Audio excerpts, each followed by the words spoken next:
Oleh Pucermen biar tuemele nibok Pujira mami biar tu hin Lawmluhna nani how to lun biar si ngami te how to dang pusang te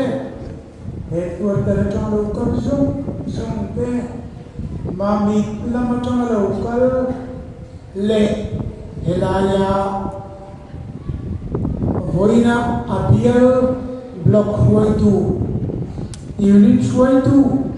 member lokal zong tere achim tu te invite jibai kabu kachabu hey tu te leng kho an soye bom te kan riket ke chau do le mo kan tia kan ritu tamaya an tia kan do kal don kan etiam in maniam ti ka ring lo re ruan sur le nga helam kong nal tak hua lo na ne lo kan tu lo me om lo ma o ka tia amar chu hilai karon nuta kan muka ka tia ro pui ka tita taka hilai muni he in sakhi he tiang hi adang ko kala mulo re no ka mu voi kha na ni arem chang hi ka ti maya he Congress MLA tuine mo adin sak chewani how lava JPL MLA tuine mo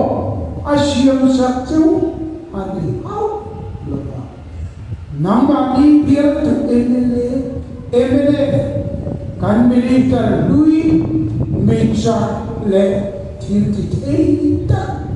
ngai tuana chang dinania etiam hi arem chang hachuan pathian le puite zara sarkar na kanna nei le thuai kana in biar tu pa yan angai na sheria arem chang hachun tin zoom bai tu dia bilo chu maya aro puiti to na ala ai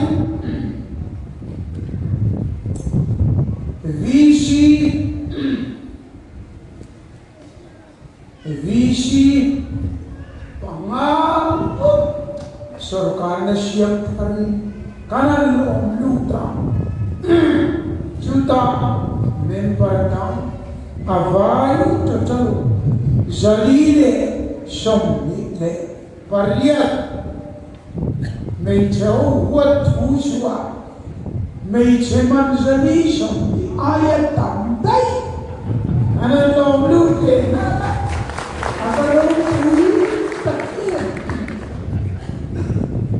kalau ngomongkan kita taka abiar tupa MLA purabat romo ya inlo ne isu van ne invan intio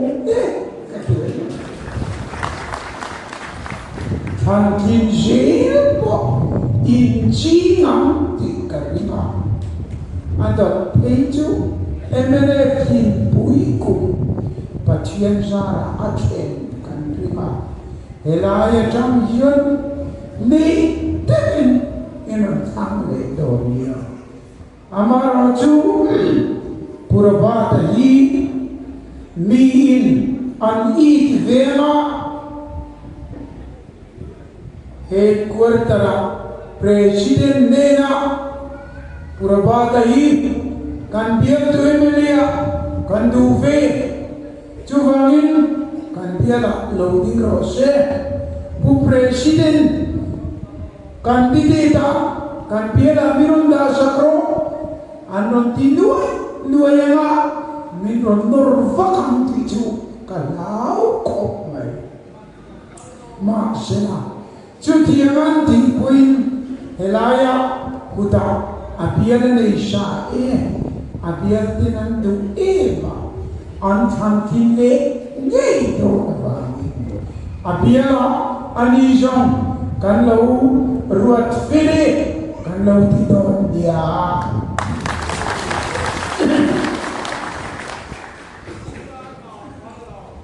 Mami ti shiki in vale Mami piala pusira kanan leya tai mateu mai engineer sa chong te chia bo vai chong ji rang rang chia bo tai mateu mai mi cha bo lo kan han leya Mami pun tifu an Indian yang tu, Chief Minister meu po katla von todo, an thang le na. Juvangin Mami po tifu an India, atau lea sorokana kan siang le anti kan Asia, pusira po. Chú sắc mà mình chuẩn ăn lao copy cái chú cần nấu hiên ăn đủ bố chuẩn usira bacaan na rin aruat chuẩn ding le je tu le ding le je tu le cần nấu chop bố đồ dia đam palama Urin tua cha thong na cha boxi ananya amara tuban tu sa tapi membo rasanta dumini dam papian baik sona kandang kandia kan hidiwi kan number 2 putang dia kanan kap swata ne devin antunda kan senior vice president kan senior minister Louis Dibo kha apop thona headquarter kanda mat ani chungangin dampa ani eno hey lama mami distrika a constituency Pujira no din naniamo purabata din naniamo headquarter in kandu sakchewa chujut bukat ni se patian in malaso buka in vane buka chuvangin biar vane district vane a district puya emene fina kan la vikna ani Lak lejir kan tumpo ko vagi alam man kutin petya ale ro puye avoina yan appointed in kan solema pakhat na chu Mizoram yan Mizo district ay ani Ajam Khan political party som thumata som liin kar arang frang adinto ani chu jong chu aral fito amatiro emene ero chu kum som rule pama adinga Bangladesh into overground politic hardship kong chitin rin apal ka par kidang som tunle som lin kar anral fit lua emele chu kum som rule pama adi lua duna chuan Mizoram na political party liya per sa per Anto ta sorkar itura ala ontak engvangi Unaldi na felpik va, uzora ma felpik va, ulia na pumo ya put amate. Emene foi tu an felpik va, ani di lo kan felpik chuang lo. Pathian le kan rantam tia, hi hun duduma kay di ho Christian de, chanching chahil tura pathian le kan rantam, tutuma kan tin adang zong anral te,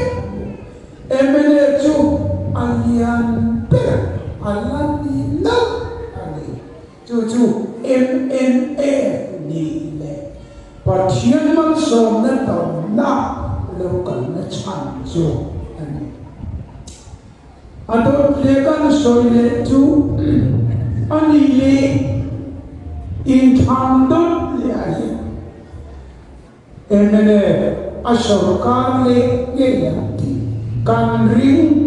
cucu lo fero eng vangingi in thandoblia emene asorkar le ni na chantu pakhat na chuan ni china pathian le kan rantam ni thu vuan katu han sama se di la le ma se pathian na adin dir se ani na chu pakhat ni atau li chuan tuna parti dam han en ula BJP chuan Mizoram sarkar dan siam dong lo dia chiam Kongres MLA pakhat chawan le ando dayim pakhat chu anna ni ang ni an arte luko nam ti kan chuan sarkar siam dong lo chiam an adang chuan MNA ZPM cha ZPM chu an valai pui arbong se hal ang deu pania al loya at chuai ma hey an chang chan ve an bang chau atinga an vang lai in thanapia anta silung council in thana anta to dam papiala ruling ni chui anta le to lai di council antale to patuna in thanapiani ZPM sarkar dua MNF anting zela ZPM antase chuwami samdile pariat in thanapo ZPM antadon chiama MNF asarkar don ti kan hiet avani pathian le lo tu kan somi ani chuwani engatige ZPM antla na chantu pakhada in thanapia nga antla je te chun apo le apon ka lo mai na ka adon le chun mi pui an nin to bu faiman cheng so pangaka so paru so pasari so pariat teju anti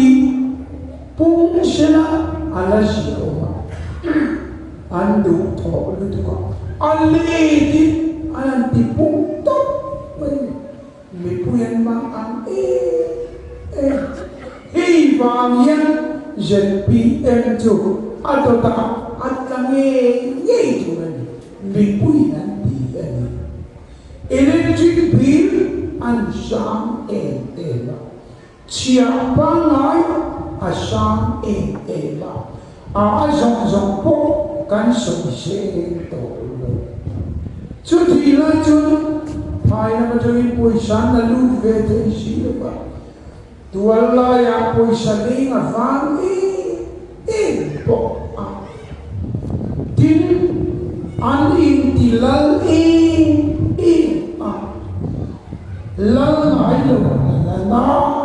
an la kha ti a chia Pubala anjinga Partidang Pubala anjinga Tintu janglili Anlalaka afirvia lutukwa Jam janve anken bai mipuin anding eba Zuzor natawan anan pas dia an how to pa pen sekin mi pui buturin tivia ju an ina tichun an how to pa pen chitan song puraba tadayen how san song han portual ese mana adot soi hal tawa apir natural na ni chule mala ano hal betul koilaya tiang kuwa naranina an soya po olo lutu pa pirna an soite in ina ay zon Khawmpui ten zona sun Antuma Prime Minister Lena Lekha Anjiaka Khawmpui tak suka tunci alo mante ako ten solba pui anaya housing aizola lojun university dalim lo aizola university daturin hausan pasti tetea luliya sinama akan chua pai avachok chene veka emele hovin anluak lu eile angaya purba tadu ulo chuchuin tunjuma luliya somna puduma kam chua to soi kitboy na alele kamo how takle dar zo lui tirute solar power ali zomina chaka kan pamanga megawatt sam bide jadi along sukai electric siama India tu kualia per megawatt sam bide jadi gen siam late dar zo iterute panchova lo suki na siam bide kate kin betu Now, Kutakwan sa ikabuwa 1880 kadang dai tishichikin ando putang tian tuk kitmoy kan siyemina tui megawatt sandire salisiam tu dazo ikan pamang antika asiet suam tu karena dazo muju te ania chim tui pui kalau dah yeti na ani karena anilo dazo ini kati alarun tile tadi tiba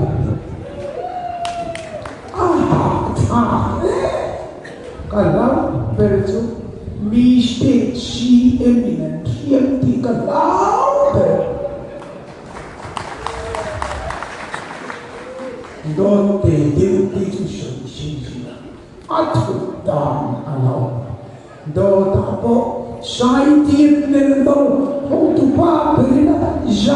ya lo masuk itu how ta cuman seorang itu yang duna han la le yen tum to lo re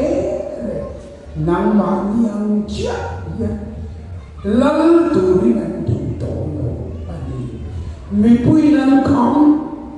sarkar na thak an kham to tu an soi nam si lo an lal to phun an a ta ye chu vangin thing tlang na thokin an kham so thiên sinh tu tiên an kham lu tu an in ro la vangin an thal chat ei lo a re da che zo ve mon thiên sinh tu cu va sinh tu le thiên đang zong zong in ti thei ta ka an in ro na vangin an ti suak pa zo ve ka kut na thok zong zong ke an di Jepien sarkar an yang un an aglen an kal kong li se a chiet chiet sarkar di to in kon na kong zong zong cheper an ti ka ai kan chepe mai ang ai na o to chumangin in ti kong poi ato dai chuan Jepien sarkar ni atito dono a sarkar dono emele a sarkar dono kaka voina in hon veka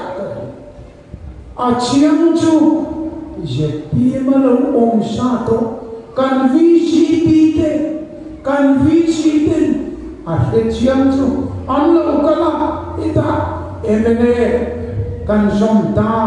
a chan chu Jepien kan chiang tula ala ka lo sia kan sia an rom ti khamole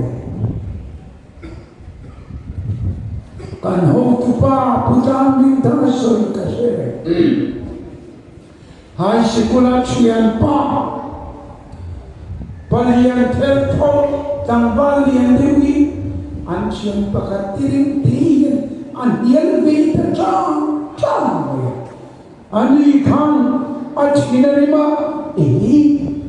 nang te poyen mi yel ve ta pa mo mi van ja lo ve engatine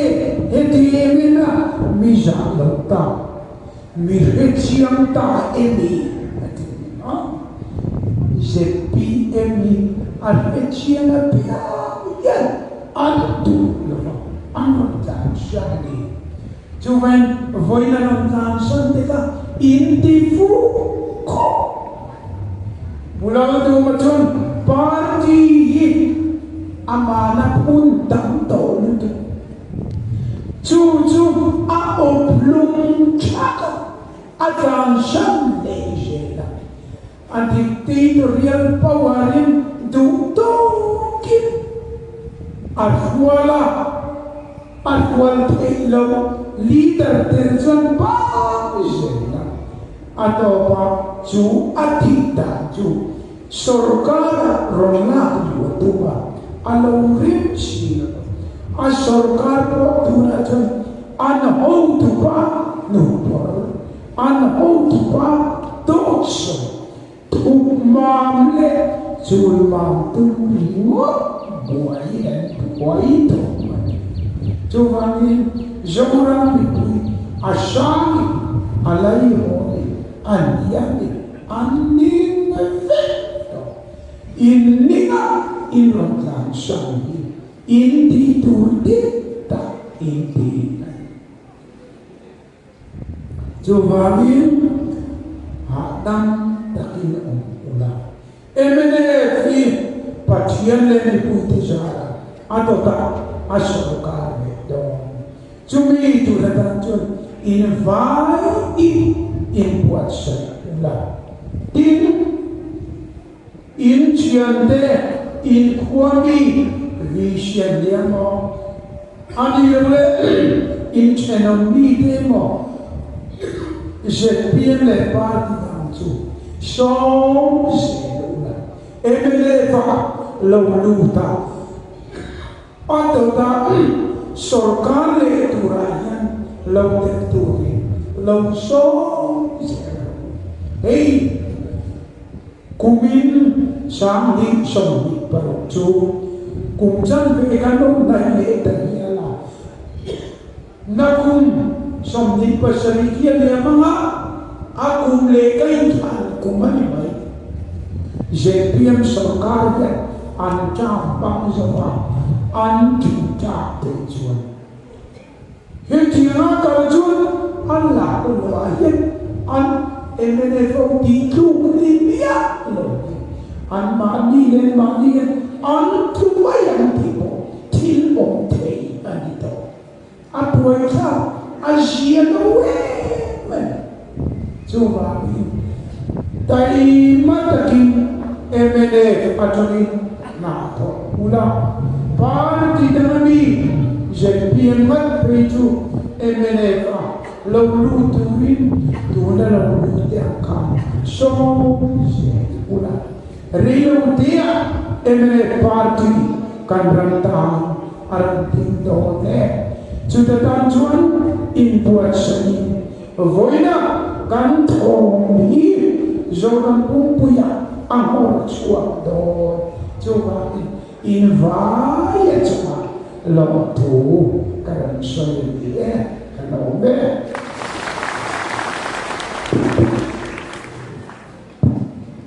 oleh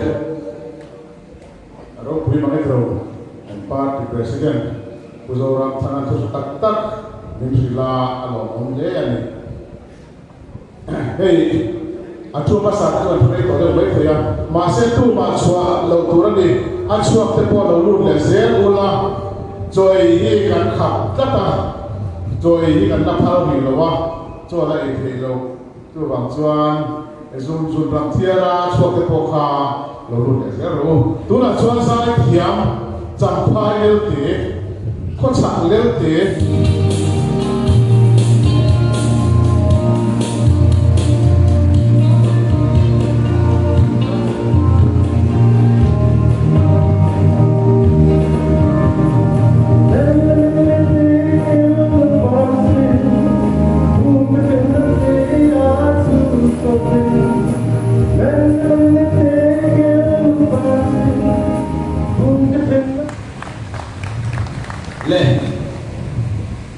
kan mai ke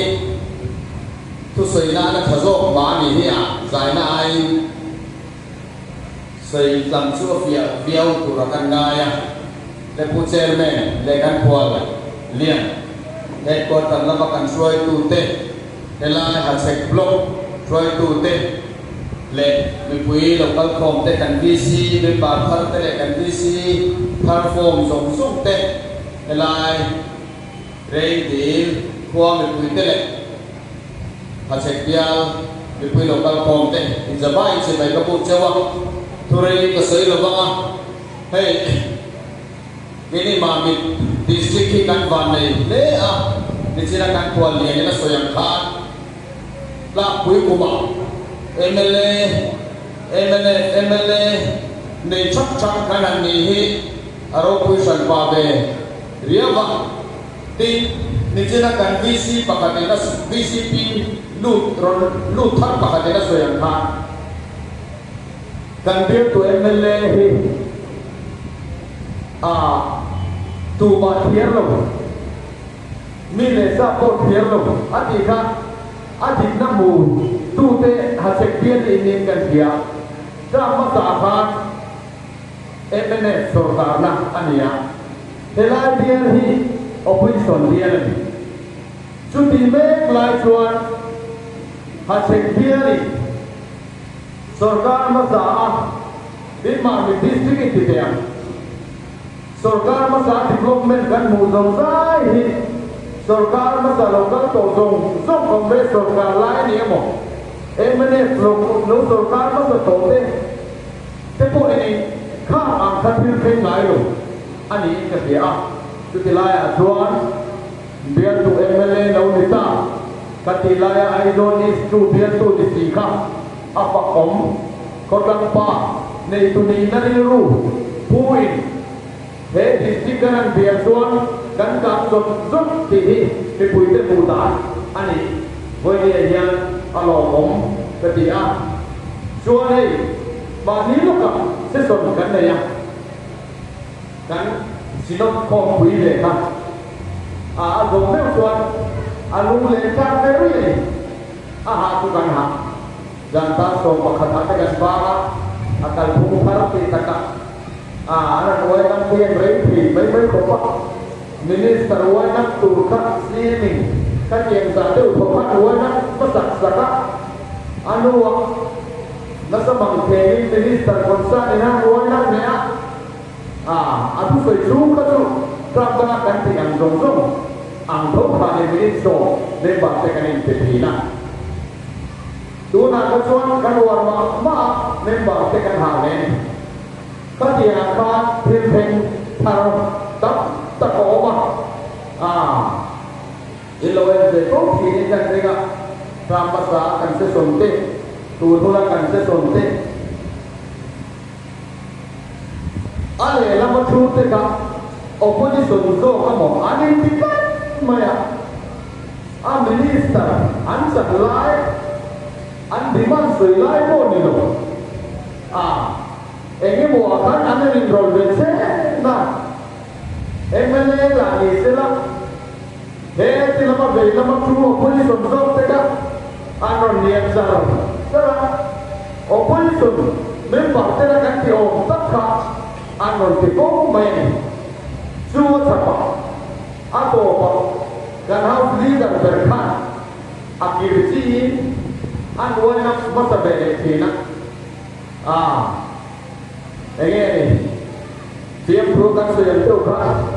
ale lam ave la ba ka speaker be la ba ka athuri to nu tu ka kada thu mo ka la in ti ni ka dia garan ti le te ka til om pa ani ka ti ka te khe ngai lo ani he kan boi le kan pon lien te house leader boi ege mo to ani to house to ruwa ege mo anom lo don sa ten house leader son azai ja zom ten anon ti ani ngaya tu tu ma se chuan kal phum thar se chuan azai ja mu se lo ama zo ti aron ti kir tu le aron ti ve tu a yana kan ta na tu kan bo na yen tak pakatan ni he dia tu le dia sa te ka tu na la tu be lo pa ama ro tu hong tu a chuan te pui le sakit bak le an ve tha ane ya put kanau leader hian rem lo hian an soi so ta ra thina do te ne hian puwa ani lo doi du bi si lo te khan nana ne sap sa thin tha ni en po le se la tha kan se son ka zoran pui te an mo puta le tuta lo do han ti tok ka arem lo be an tia tu di tuan tinglu di dengan ta amaroju do pasalu ta tambe mani voye ya tehi amutu afetu kami hey India tu MLA hi di sini kan si gesena yang kan mixer ani invan leya tin ba mi district kan ban le puya voye te hian azar hi kan la zo klani hetilaya patian zara kan sorkarnya gini dia thai so hai voi ni apo kan ro president te kan ro suka be hetian program to rona sorkar lai ni sela sorkar sakbang lai takani sam san be su kini hona ban ku katanan makron sia COVID-19 di minan ta buaka kum ni ve ka tiang kan hun kanan pa kum san ve sam san ve ti po so ti ko ma ro ka apum pu kan na to te na kum ka kum ni le san ve sia ang ve sia tu di jong chuan na sa takin na kan to sorkar pula chuan cha san ve hi kan wang lai ani tu na an wang lai hula hian di sini kan untuk kita sayang kan, anbang lai untuk anbang somek layan in kan semua apa tunah apa ni anh đi đều dễ này với đi à po सरकार जा जो हुनलाई ani a Johnson de tetuan engat tinge kan BC te enge moda tununa hian opposition BC ni tura anu dimle du baisule he te hian tuna sa takin asoi ni bia he nam party disina kan polisian takin asoi to he party hi kan sabang kimlo mi kha tam ta kan online mi hem le po tam ta kan lo telve mi pui kan tam to a kan fam kim big lo ti kan sia kan sakale kan pe kan suam tu kan sete lo amaro tu party dan am kan dilo ti ro bitu zoram mi pui ti dian kan siet non on angar kum somruk le panga survive the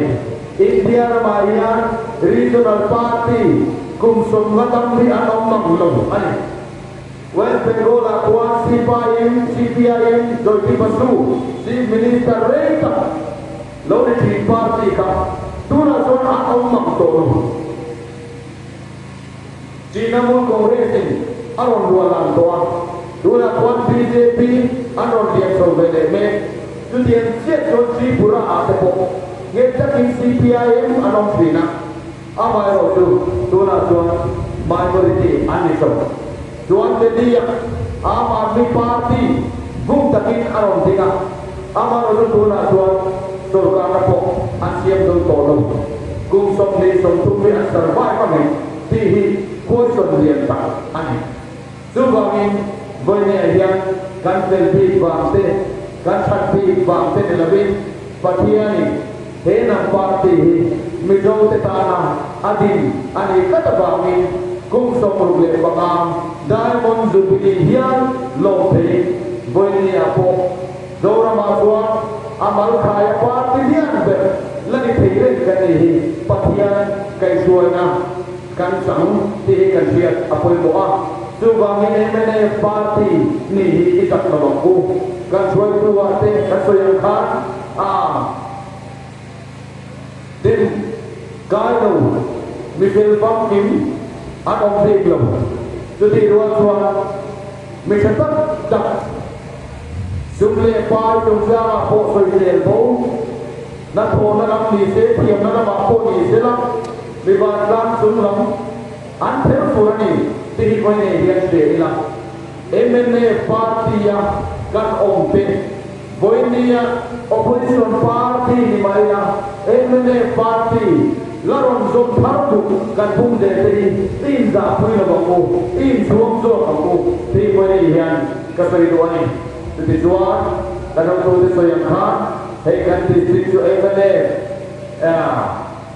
in sarkar na kan la a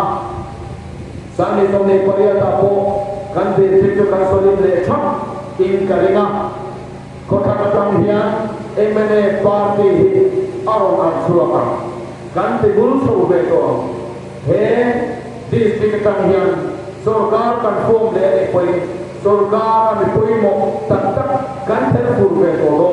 subang chuan mason hi kan baba kani te siam u bani ya hela lokal kom zong te du sakna kala sewa poi len taka mang torin kan bisa membaca kalau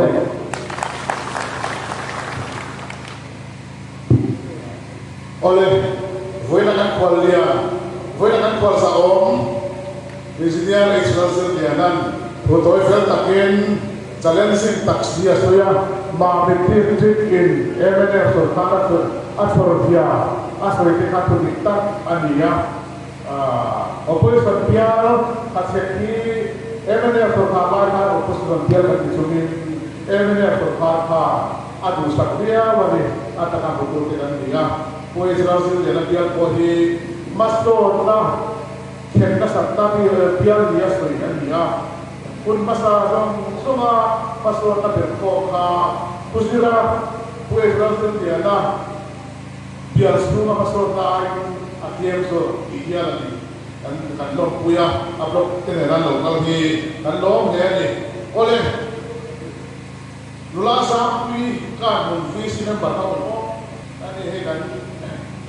mura kan visi ki chin de tuna visi member lai ania ani hisem turin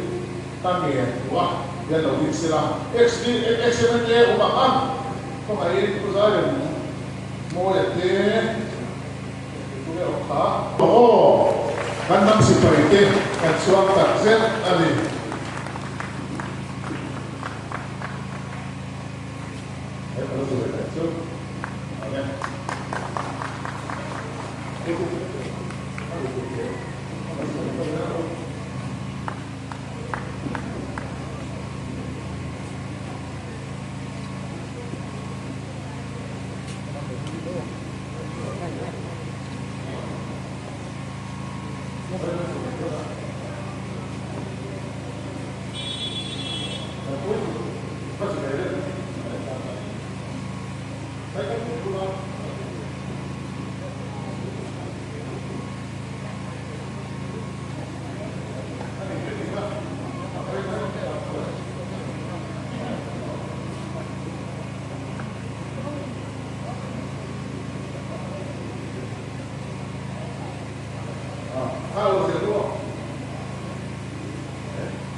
Pian de pui soy moina uzo ram thana kan pa president ne na hian kan ban don pokani tuna chuan ka se piala BC member kan lom pu thak te le in ta lo ka ka ti kha soy moina kan ban don na to mi tu min contact saturin usan te ya kan advisor point of sila kan president kan làm sao sẽ là áp dụng chia với căn chia nó sáng đó Mizo National Front Hachhek join block join mọi na đi cũ thì khai chia rồi ba Mizo din moi VC member chia sáng thì xong thì có má Mizo VC election là thành cái gì đi cần long queen cần chuông xe Imo purna kapaka dan turin rusakna dan baranse bagian le kan ramtan in dia le block president apun dan ning sai ni di zodin moi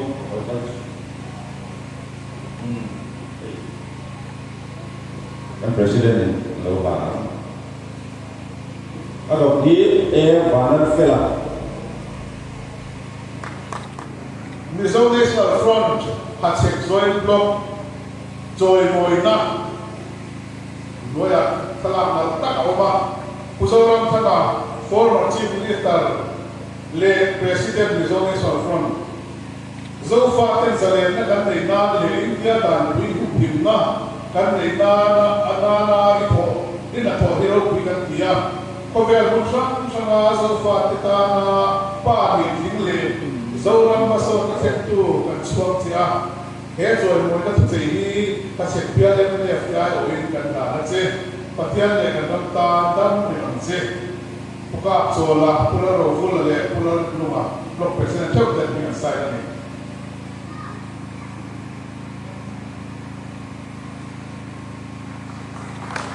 Aku tiada kata lain.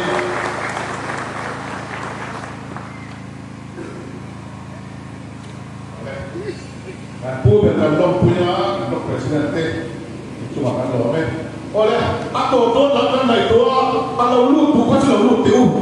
oleh pula soal tu soi koi ngai sa dua lu tu tu le kata doktor zorak tu le apa tu soi tiama soi puara dua dah tu soi koi soi tu le nei tu lo so manga kan hun pe kan ni sari anya minit tu bahasa mana tu lah besia so Chairman kan presiden zau tak le Lawmluhna mga Khawmpui ke người Islam sẽ làm các Khawmpui thế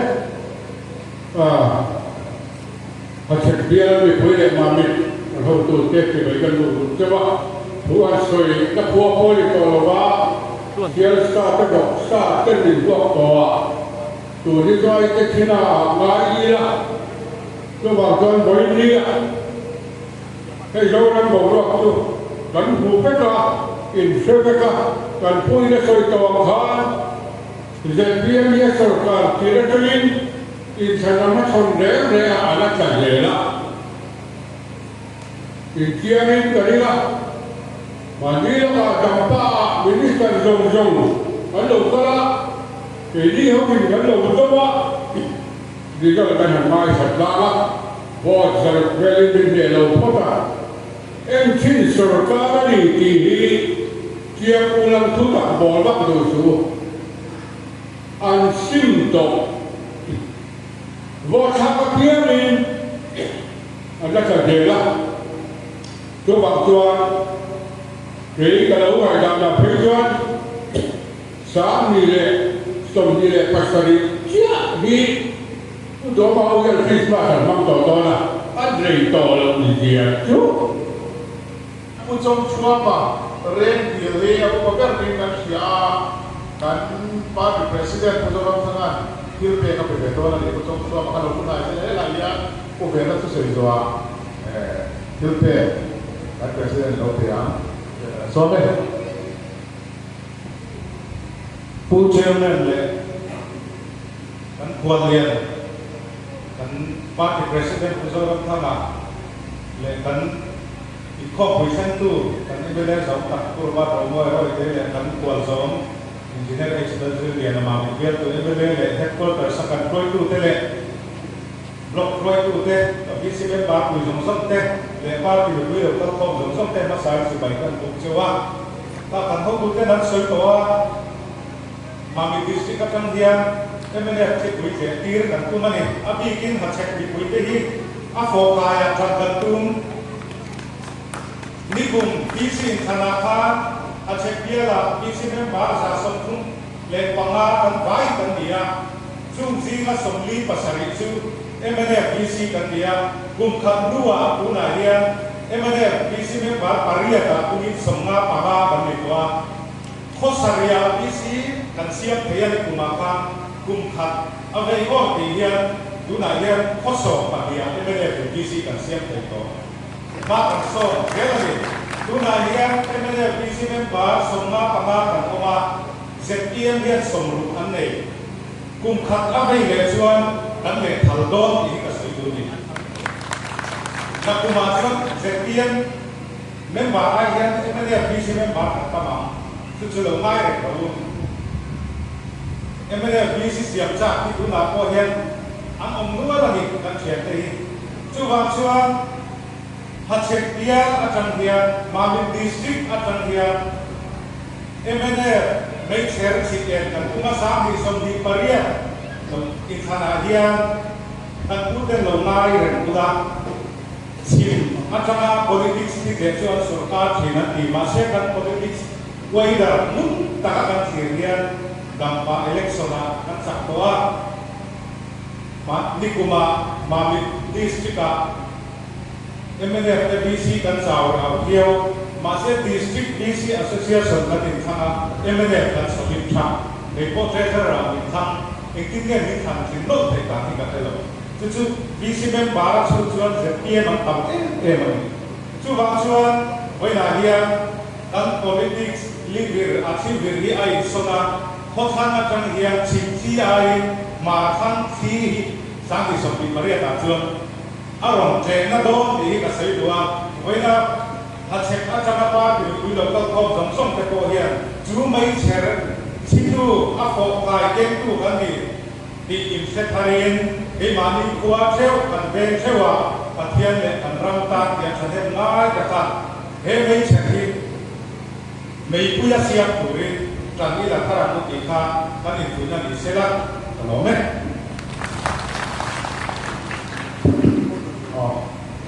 Kuba vema apa lo metro asoi kadi thì tụi mình cái phần trần cả là cái vai phần trần là không chỉ riêng những em này khi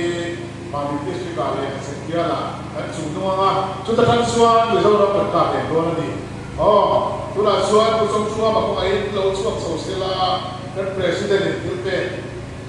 au pat Lawmluhna rokai soberu tentang proses Thar lo que no me lo solo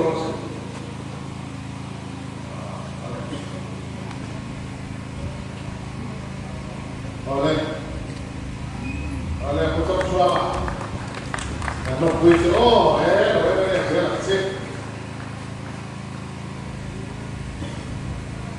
atau tuan lakukan dari diri manusia, atau nak jual pulau Lawmluhna, Hachhek West North President Lawmluhna aslinya kan komiti yang ada itu Lawmluhna sesuai itu perbuatan lain dan hansuannya atau itu juga dan kam lawang apa atau itu baik makan di katawa kehidupan Lawmluhna sesuai kam dikat sesuai kita bukan siapa nak sesuai dia lawan di lawan usiran sesuai itu kita buka oleh hei untuk lawan kaulah tulai dia ZPM सरकार dia MNF represau nam kita nak timpoi tamta aku ya Forest Conservation Amendment Act kan kita India dah tu kan hukumna artikel 371C kan ki MNF ini harus terkata suatu len wiram len wier kuatir te ko fal kunate misau nak kita sobek te misau nationalism misau ina namlu kan tutangsi han mama ka han soi noma han tine te antum na sa ma state ke atman ba te ko hi yom taksia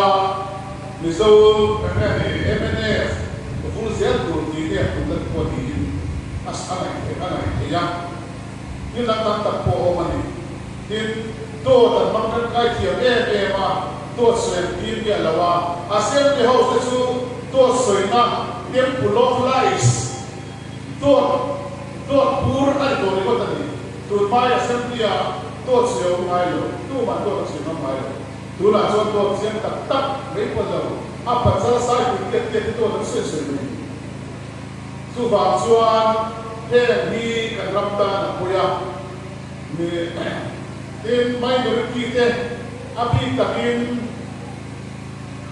minority te vote kan mamolo sakpa vote kan mamolo ku vote kan mamolo har tiang site tun mai kan politik te kom kawan mai lo unit ko kan tin lawan ni ke aswan har tiang site hei ni ba ta na so ye ai lo se PM dina so ko ni a Actually, again, minority Islam appears one and another way. Munpia, mamikis kita cek sebenarnya dari cek saya kan lihat biasa di kuis lah, fokus wata, cuci di sana, sejak ini. Masih bersuara, hey, pulau mata, pulau bersuara, pulau dia teh, interest yang itu, cek sebenarnya pasal kita cek sebenarnya terlebih, masih antilena cuan. Saya sobat saya zatin anda uji lelah. Kami nak ujian mungkin anda ini lepas di bawah ini kalau lepas mungkin cinta tidak di lepas mania miliboya mungkin itu kan komna jadi cuma bisa terkait koma atau kampuan itu lebih. Mungkin itu saya zasok di pengati malik wazola kan mungkin cinta Mol chuang te thai do te resita dar na te atha ko ena ke kan ti chuan sarkar ai do ba na tu na ya so thi na da sa te ko na te me te la ma so thi ke war pe lo ka ti lo be te apoi e te man so thi na ba ke to sa la ba te ya an ti tha mai lo ti ba la ke ni ku ma te ka te chuan te le sa lo ma ta tu ka re lo ta ta ka tu la sempre se solaria se sonda ka so apokin ku facin ku te ta na ham thatta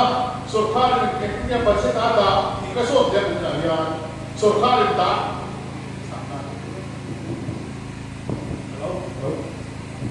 Hello. Oh hello. Ku budget tu kan tak kau mai. Mizoram Hausanan le, Mizoram Masonan, Hachhek kian, Lawmluhna khat le, konstitusi kata cuan, aku dot berom nange, kan sih, kan biar di bawah aku wartakan lagi korek jual. Jodiana Mizoram, suble pai le ekonomi yang Mizoram growth, athan data na, thoro ber, itu Budget pute, oil palm budget pute, Hachhek biar lebih tekan. Jadi cuma budget pute masuk na turatan, budget dari sana sudah didon, tiga suara cekat makan. Tu dah dia saski loan bagi, Mizoram tu lebar, tak kupa, restricted dari, unai nak apa? Vai ter dois filhos zoar de sua casa, tá sendo bem levado, entendeu? A obreira. Dois sacas dessa na sua mente, sabe isso? Dois sacas dessa aqui. Vai ver se saca dessa na sua mente, sabe que logo pontuar. Vai ver se saca dessa na pontuar. Sorkar pun dibangin, apa tu tesu? Hachhek biar lebih apa tu tekani? Adlon tu apa tu tekani? Egan dia Hachhek biar yang suruh bersatu, pakai baru beresilo. Kau tak hendak mereka kau tidak tua, dia lihat tak tahu orang tua. Saski hok satu dia apa kesuduan. Kan biar saski sumber tu dia lagi, amak dia mana. Biar dia kata semua, mati dia pun punya. Ayah tiada soalan usaha soalan, mati dia pun punya suku ayah. Tekniknya dia koi sorbiale, kotang, serbian sorkari kami musiki, anti fure di kariulo. Asalnya tu orang siapa masih berjalan. Tu bangsuan, Hachhek biar berpolitik tu ni mangai, tu ini Hachhek biar le kotang tanah masuk tak tongcir. Tu ciri ini tadi Hachhek biar le mami biar lagi. Mami distrik ate foi igual lo sih kita cuma lokal tu ni ada pula fokus orang tengah ini kita terlalu Hachhek dia kurang masuk na siap itu masuk na kalau tak kau mem emang fulai ka proof ada kau ada tak tamle masuk na dia tak kau nak pun jadi tu main proof ada masuk na dia belum dia akal tak kau prova export complex ke itu sudah awak karena boleh kita kan di rumah kita, dua sahaja jual masih, tu bangsuan, MNF parti ini, mainland Mizoram tan, semuanya, minoriti area tan tu, apa? MNF di India Sorkar Denmark, MNF di India Sorkar Denmark, bisa kau terkena di Beijing, memang ada mau settlement akan MNF pulau Tengah putih awira. Tak kait koin, emang sudah Mizoram ni ikut dia, Mizoram semua setting tu, kait tapi kan elok lubang, main dorang nam tiang so terpasal zel tertuhi, agreement, memang tu saya terkait kan perjalanan ini, emang India itu tapi sakota kan, main dorang terpasal tertuhi, main dorang terkait sakit tertuhi, provisional kan putih pulau dia kita ada utafaban udibetnya mana kita tahu anfot kan pulau ini kan tumpah lawang di parti ini parti sana ni tu bangsuan kita sudah seharilah MNF orang Rusia ni kabar baik tu kan dia kita tak tu nak yang tu siapa orang tu terpon orang Thailand di mana ada orang tu terpon orang unit angkal orang kita berikan orang sosial lawa unit tu orang orang terpon hak di China kalau kau berikan welcome zero ni kasi berikan presiden serentak MNF orang tu dia tidak kau welcome zero isom zero tu di kau kan soi ve de chu pula chuan pula ro pula ko do thek soi ko tiam kan tu na kan ruwa ko do thek soi tu ri so ma the chairman le kan party president in Malaysia tu Malaysia kan PSC kan advisor pula headquarter kan tu le kan party tu sama-sama lokal komite sebagai buku sewa. Jadi saya pernah tahu mai, beraya in waktu siasa dan ya rupanya dia kerja karena ekonomi. Kau yang beri saya tu menga saya tuju karena dia wah kau yang tu saya berdoa ni. Masa beri Parti Presiden seorang pada semuanya asyik dia dan Lawmluhna ni. Esok kalai kan pergi Kenya asyik dia hua pa ruang mana siam pilih mereka dan soma menjadi roti sabdeka menjadi saka dan kongsiatnya dikomeng kan memotif posok kalai kan pergi dan soyin ani bahasa dan siam lain apa when Kenya asyik dia dengan sang laut tu mensereng tu